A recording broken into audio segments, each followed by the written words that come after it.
pagbumukha ng tao niya dito sa bahay ko, ha? Pagdating, kuha mo ko tubig. Ba't hindi ikaw ang kumuha? Ano? Ano sinabi mo? Hoy, hindi na ako nagtatrabaho dito sa inyo. Kung hindi ka nagtatrabaho sa akin, anong ginagawa mo dito? Talagang napakasama na ugali mo. Hindi magpasalamat, hindi ka marunong. Salamat? O di sige, salamat. Anong akala mo ba sa sarili mo? Kung ba't mayaman ka, magagawa mo lahat ang gusto mo.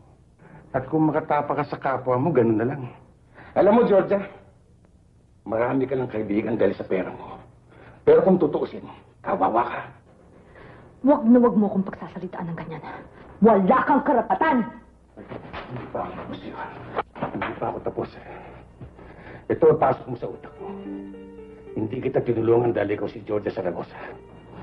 Gagawin ko kahit kaninong babae. Kaya mag-isip-isip ka. Baka dumating ang araw, ikaw ang matapakan.